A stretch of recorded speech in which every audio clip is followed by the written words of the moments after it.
What is going on, everybody? It is Jamie Shaw here. I am back again with my co-host Scott Spinelli, and this is The Breakdown. Scott, how you doing? Excellent, Jamie. Good to see you again, buddy. Hope things are going well, and hope you had a nice Thanksgiving with your family. Things are good, man. Thanksgiving was great. Always good to spend time with the family and eat way too much food and lay around and do all that fun stuff.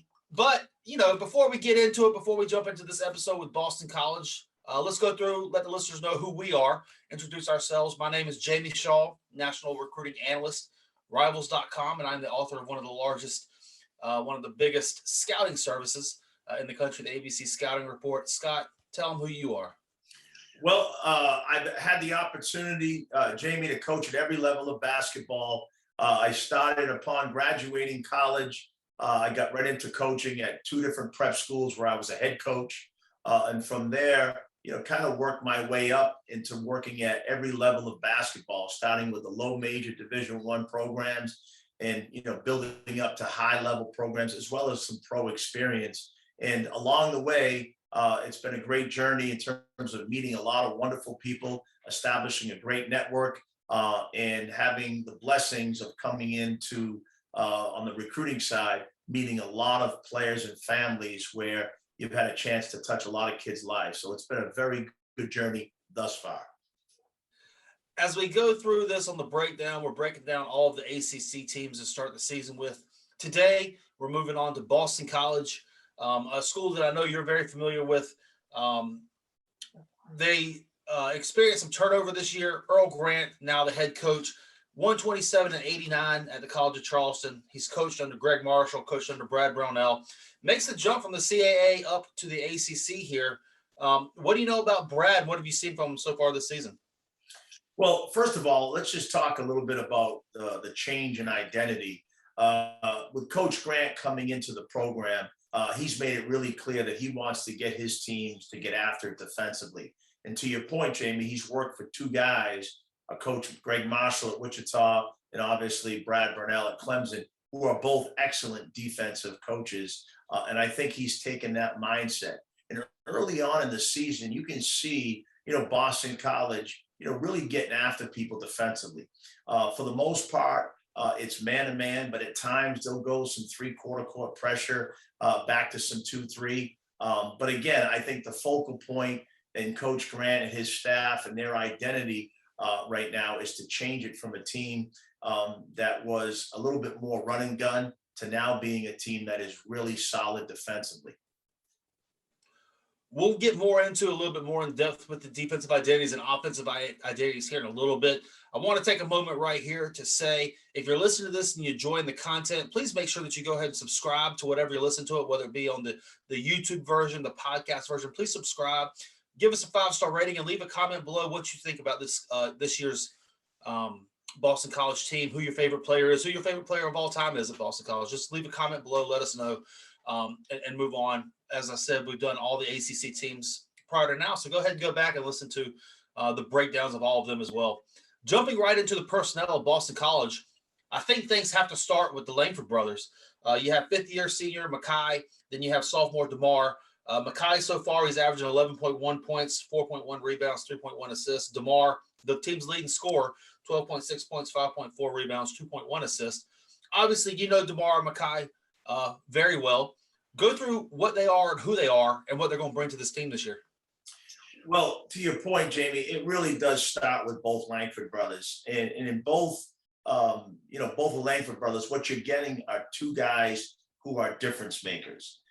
Starting with Makai was a very highly regarded recruit out of high school, originally committed to UConn, and then went to Providence. And we actually got him at Boston College as a transfer. But he's a young man who really is gifted athletically. He's long, he's athletic, can really get after people defensively, both on the ball. He's excellent in the passing lanes with his length, covers a lot of ground. And I think it starts with him on the defensive end of the floor. But one thing that he can do, he's an elite level finisher in transition. So if there's opportunities for Boston College to get out and run, he's one of those guys that can finish at the rim as well as anybody in the ACC. And he also makes his teammates better. He's unselfish. He's a willing passer. and he's a much improved three-point shooter. Last year, near the end of the year, he really came into his own. But a credit to the kid, his family in the summer. I know his dad does a lot with him in terms of working him out, and also Coach Grant and his staff for really improving his three-point shooting. His brother DeMar, a little bit different, more of like a man child in terms of how he's built. He's 6'5". He's a kid that can get after you defensively. Also, like his brother, both in the full and half court, he can get in the passing lanes. And another excellent finisher in transition. He can really get out and finish at the rim. He's really athletic. He was actually featured, on a highlight the other night on Sports Center, with a dunk that he had. So he's kind of a highlight type guy, especially when he gets to the basket. But one thing about him right now, his game offensively is evolving. Excellent middle game right now, mid-range pull-ups. He can get his shot off against anybody because of his size and his ability to create space with his shoulders. And he is developing more of a three-point shot. Excellent free throw shooter. So there's a little bit of a gauge to where he might be someday. And again, I think with continued development with Coach Grant and his staff, he's a guy that's going to be able to do it at all three levels. But both guys are certainly difference makers, Jamie. Kind of surprised coming into this season. Drexel transfer TJ Bickerstaff, obviously of the Bickerstaff family, 6'8" forward, 10.6 points, 7.9 rebounds. He's really been able to hit the glass hard and provide that interior presence of ending and extending possessions for this team. What have you seen from Bickerstaff so far? He's been a pleasant surprise. I didn't know much about him, but watching him this year at Boston College, he's one of those guys that typifies that blue collar, hard nosed kid who really puts max effort into every possession. I mean, he chases every rebound. And certainly with the loss last year or this past season of some of the guys, Stephon Mitchell in particular, he's really come in and he's been that guy that really kind of has cleaned up the glass on both ends of the floor. Good long body to him, very bouncy, but very quick off his feet. And he's got great instincts when it comes to rebounding the basketball with really good hands. So he's been a guy that's really given them a boost on the glass. And he's also offensively a little bit better than I think sometimes people would give him credit for. Look for him to continue to develop during his time at Boston College, but a really good addition for them, especially when you think about rebounding the basketball. He's their best rebounder, certainly. Jaden Zachary has been another pleasant surprise so far for Boston College. The 6'2" guard, he's averaging 12 points. He's shooting 52.4% from the three-point line so far this year. He's a newcomer to the program, as many of these guys are. What have you seen from Jaden so far? And talk a little bit also about his interesting story about how he got to Boston College.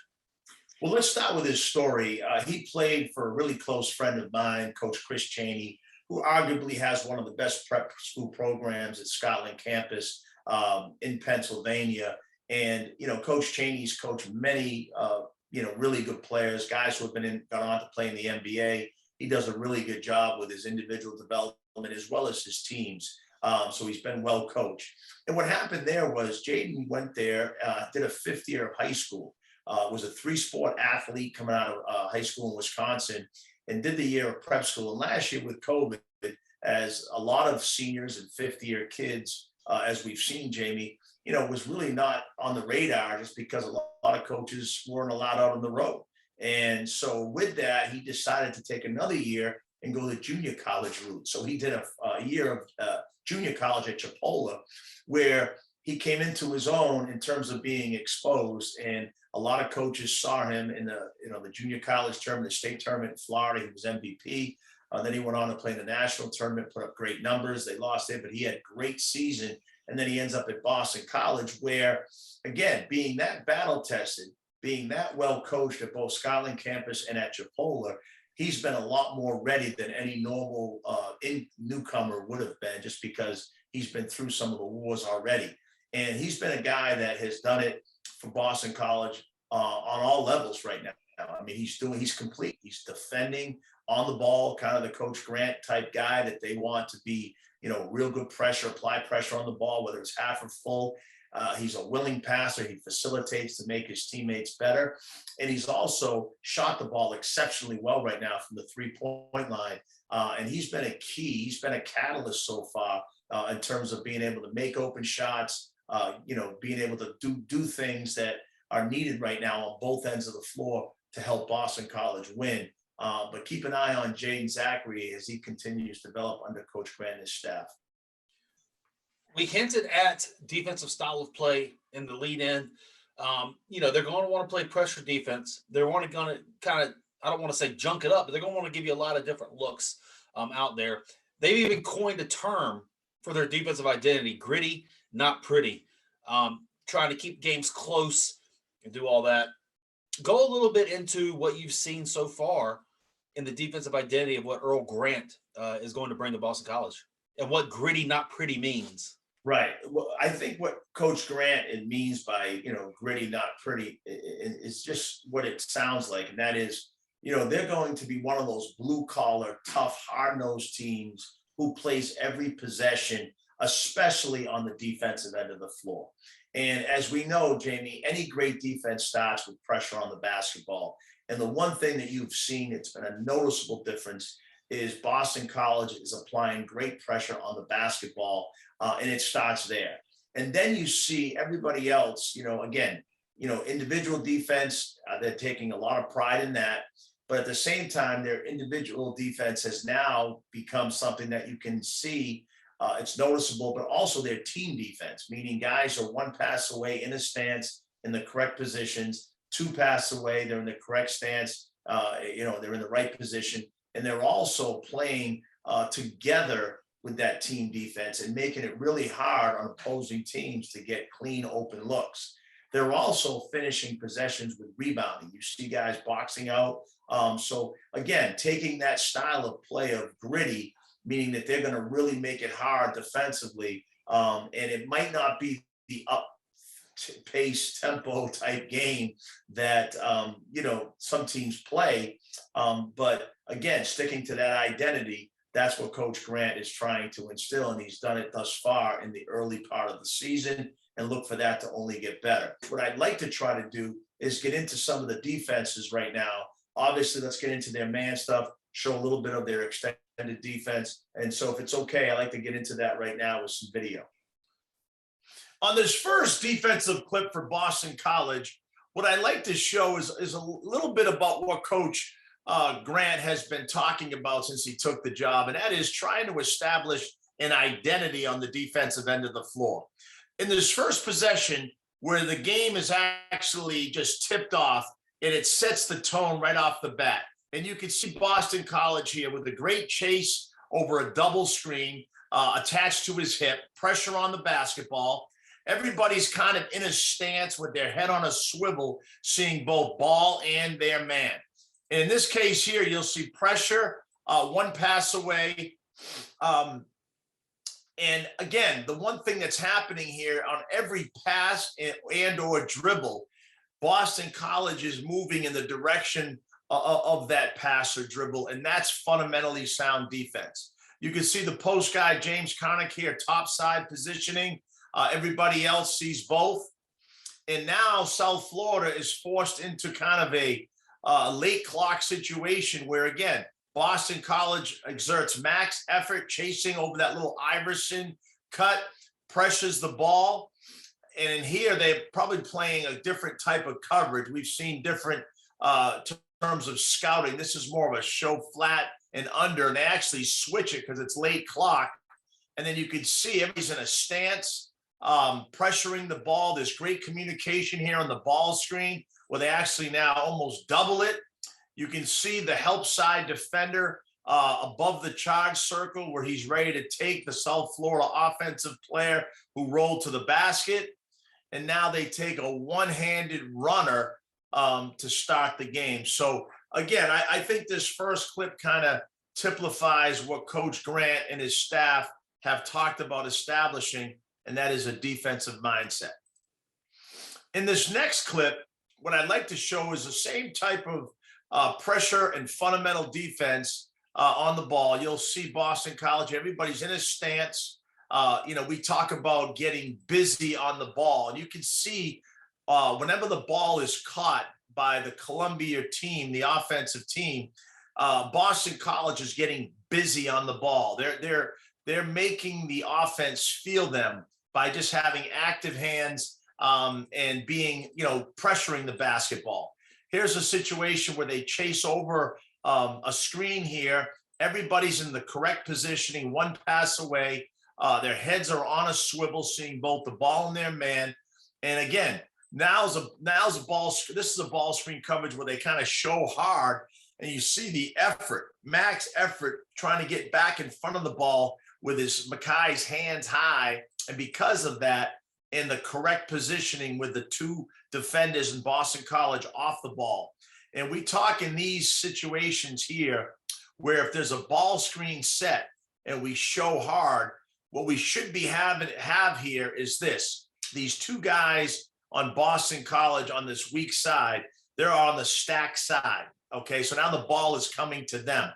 The top defender should have the elbow positioning, which again, he's a little off of it, but he's in the correct position where he's not allowing that ball to be passed directly to the corner, because that's a long run for that bottom guy in the stack to get there. So they take away that pass, great fundamentals, and then it creates an opportunity for them on the steal to get some offense through their defense. And as you can see, in both of those possessions we've talked about and showed, there's great effort. They've also, Boston College, have kind of implemented a little bit of soft pressure. And, you can see here, it's kind of like a 2-2-1, very soft, okay? But what they're trying to do is make it hard for the offense. So making the offense throw the ball back east-west as opposed to attacking north-south. A great way to kind of control tempo. I think one of the things that, Coach Grant has made clear is that he wants to be gritty, not pretty. And so with that, there'll be a lot of late clock possessions for the opposition when they're playing against BC's defense, and probably for BC on offense too. And so here you just kind of see East-West making them kind of pass the ball up the floor. And now Boston College assumes the positioning, looks like a 1-1-3, and it's actually a tandem 2-3. And here you have Makai declares the ball. The guy, which is Jaden Zachary, who's kind of the bottom of the eye here, the bottom of the tandem, is going to take the first pass, and then Makai then will drop in. And again, a typical tandem 2-3 rotation where the two guards are working together. And again, as you can see here, Rhode Island's down to 9 on the shot clock. So by the time they get the ball in the front court and make any type of aggressive move or downhill move to the basket, a lot of time has been taken off. And so here it just turns into a quick horns angle ball screen, and a really good job here at DeMar at kind of jabbing. So he's in the correct position. He's one pass away, one step below the passing line of Makai, of his brother's man. And here he doesn't overhelp. He kind of gets there, takes away the drive, and then he covers ground here and contests that shot high hand. One of the things about playing at this high level of basketball. Yep, looking forward at a couple of these players, we saw the gritty, not pretty stuff. A lot of that has to do, with some size. The size that they bring to the table is a Mississippi State transfer, Quentin Post. How does Quentin Post play into what Grant is trying to do with this year's team? Well, again, having a presence at the rim, who's 7 feet tall, who's mobile. Quentin's had some flashes already. A transfer from Mississippi State. He's originally from the Netherlands. A guy that can actually go in and away from the basket for them at 7 feet tall. A skilled player. And when you come out of the SEC and you come out of a transfer situation from Coach Holland's program, he's been taught how to defend also. So he's a guy that's coming in that's, again, a good system fit in terms of his mindset, being someone that's going to take every possession defensively to be that of what Coach Grant's trying to instill. So, again, he's had some good moments thus far. He actually can step away and shoot the basketball. He's made some three-point shots for them. Agile, big post guy, but the big value right now for him is his experience coming from the SEC and also being a guy that rebounds as a presence at the rim for them. Another newcomer to the Boston College program, Captain Brevin Galloway. Last couple of years, he struggled a little bit with injuries or whatnot. Only played in 2 games this year, played in four last year. He still hit 143 threes in his career. He's a South Carolina native. He came with Earl from College of Charleston up to Boston College this year. Brother's a tight end at Clemson on the football team and everything. What will this team need from Brevin, not only in a leadership capacity, but also on the floor? Well, having a guy like Brevin, who's very familiar with Coach Grant and his style, and bringing him with you from the College of Charleston, really helps him out on all fronts. Brevin is a kid that's battle tested. He's experienced. He understands the system, the philosophy, the identity of which these other guys are starting to try to, adjust to. And having a guy with that type of experience in both on the floor and in the locker room is a huge benefit in terms of coming into a situation like these guys have. So with that, as you've mentioned, when you watch Brevin on video, he's an excellent 3-point shooter. I mean, that's the one thing that he's a weapon. And unfortunately, the poor kid's had injuries at the College of Charleston. He's kind of been banged up a little bit this year. But if he can get healthy, especially when you talk about what recruiting needs, with the guys that they lost last year, Brevin's going to be needed and counted on, especially when you get into the ACC, to make those 3-point shots. And hopefully he's back healthy again. But I think there's a lot of value both on the court and off the court with a kid like Brevin coming into the program. Speaking of bigs, like we did previously, maybe the forgotten guy, the guy that fills in a lot of gaps, James Carnick, providing good minutes. He started 5 of the games this year, playing 19 minutes per game. You have some familiarity with James. Not going to be the flashy headliner guy, but he's going to be a guy that does a lot of things on the floor. What have you seen from James so far? Well, both James and Fred Scott are two returning guys who are fifth-year seniors. And both front court guys. Fred's a little bit more of a 3-point shooter, more of a skill guy. But James had a great career at Lehigh, and he's had his moments now at Boston College against some of the better teams, in the ACC. And he adjusted last year to the length of the athleticism in the ACC. He's another guy that really puts max effort into every possession on both ends of the floor. He's very coachable. He understands how to play. He's relentless. He'll go after the ball on the glass. And he's a kid that can score. Inside, with his crab dribble, he's been a guy that's always been able to do that. Score left shoulder, turn around, right shoulder, jump shot. But he's also developed a much more of a skill to his game, skill set, where he can actually catch it, rip it, drive it now, spin, finish at the rim, a little bit more agile. And he also can step away and shoot that perimeter three. Definitely 15, 17 in, very consistent. He's still evolving from the three. But again, when you have a weapon like that at the five, and where the game has now come to, skilled guys, James Connick's going to be counted on to give them experience, front court, presence inside it that can score, as well as somebody that can step away from the basket and make shots.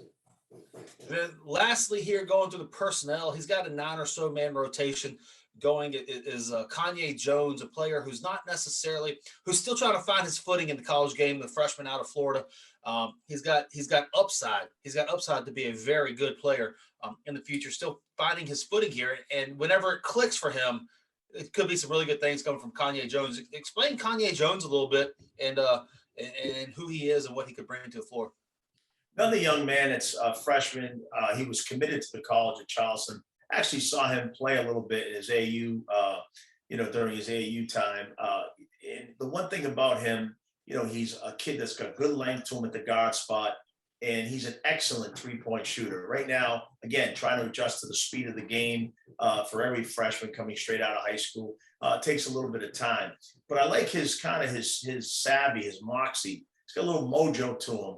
And I think that's going to really help him as he continues to develop as the player that Boston College wants to have in time. And you got to appreciate too the way they're using him. When he's coming into games, they're letting him play through certain mistakes or miss shots, and that's what it takes for any kid to develop in college. You have to allow them a time. I remember Chris Middleton, Jamie, when he was at Texas A&M, and he came again. from a Portugal high school, straight out of high school, and he was thrust into the Big 12 at the time, is where A&M was, and he was 0 of, I think he was 0 of 11 his first 11 3-point shot attempts, and it was somewhere in that range, anyways. And we allowed him, Coach Turgeon, we allowed him to kind of play through those missed shots and those mistakes, and that's what I think the Boston College is allowing him to do. With Kanye as he continues to develop, I think he's going to be somebody that keep an eye on. As we hear this, we went through the defensive identity this team's going to bring to the floor. The gritty, not pretty. On the opposite side of that, you're going to see a very opportunistic type of offense, an offense that kind of plays slow. They're going to keep their games close, and they're going to take advantage of opportunities that the other team gives them. With that, what have you seen so far from this Earl Grant offense, and what have you seen so far from what Earl Grant's going to bring to the table, the offensive identity? I think you said it best. Opportunistic type offensive team, Jamie. Again, if they could create some offense through their defense and try to get some easy baskets that way, that would be something that I think would be a huge priority and a benefit to them. And at the same time, look, if there's chances for them to run in transition and they have an advantage break situation, I think they'll take that opportunity to score in early shot selection too out of transition if they're open.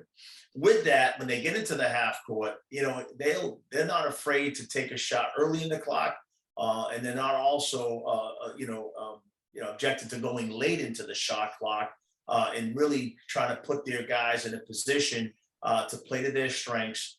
A lot of random ball screen actions, running ball screens, some horns action. But again, their focal point offensively is to try to get each guy in a position to play to their strengths. Again, more of an opportunistic offensive team at this point today than they are a team with a true, let's get up and down. We're going to run, move a blocker. There's none of that yet. But again, that will evolve in time. Right now, the focal point has been on the defensive end of the floor, and they've shown right now that that's something that they've had some success, at least early in the year. And I think offensively, they're continuously going to be that team that develops and gets more comfortable. In this first offensive clip, I'm going to talk a little bit about Boston College and kind of being an opportunistic offensive team. We understand their identity is on the defensive end of the floor. And one of the things that you look at here is not only can defense create offense through steals, but it also does it through bad shots and block shots. And here you have a situation where they contest the shot, top foot, high hand. They actually block the shot, and then Makai catches it on the outlet. This is a great opportunity to play to Makai Langford's strength, as he's one of the best transition players, guards, period, in the ACC in terms of pushing the pace. And so he's an elite level finisher with his head up the floor. And right now he just kind of makes one move and goes right to the basket and finishes an and one. Again, opportunistic offensive possession, playing to your strengths. And Makai Langford is one of his strengths, greatest strengths in offense, is his ability to push the pace. And again, he's an elite level finisher. There's a great example of that against South Florida. In this next possession, you're going to see Boston College, because of their great fundamental defense, pressure on the basketball, running with the ball, that little airplane technique with his hips and chest, with the physicality coming from there. The Florida State guy takes a very tough, high hand, top foot contested shot. You can see Boston College, everybody's boxing out. And then on the rebound, it gives them an opportunity in transition where you have what you call an advantage break. As you can see, there are 4 Boston College players ahead with 2 South Florida defenders back. And Makai, anytime you give him an opportunity, with this type of advantage, with his ability in transition to get to the basket and or make his teammates better, you're asking for trouble. And here you'll see Makai kind of with his head up, pretty good pace, right? Pretty good pace. They allow the 3-on, actually it turns into a 3-on-2, and he actually makes his move middle. The one thing that you like here, and this is a great teaching point for coaches and players, but that old hash mark, as you can see where Coach Grant is staying, when you hit that hash, what you want to do is you want to attack the filling the lanes using the corner of the backboard as your guide. So you want to finish with a straight line to the corner of the backboard. And what that allows you to do on offense is it gives you a chance to have a very good angle at finishing, whether it's a layup or whether it's a pull-up shot, pull-up jump shot, mid-range. That shot from an analytical standpoint is a lot better than if Makai had kind of went down and not taken a straight line cut to the corner of the backboard.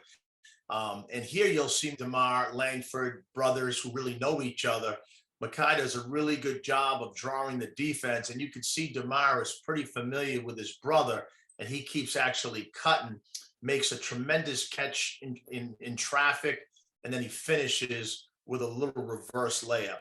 And again, you know, when you look at this clip, what you're looking at is guys who are playing to their strengths, but it started on the defensive end of the floor by that tough shot.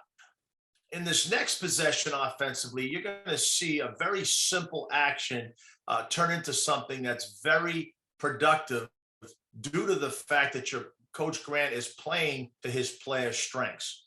In this case, on the pass to the slot, the cut occurs from, I believe that's Bickerstaff, and then he just kind of shallow cuts to that opposite elbow. The opposite slot guy, Jaden Zachary, replaces to that strong side slot now and receives a pass from Brevin Galloway.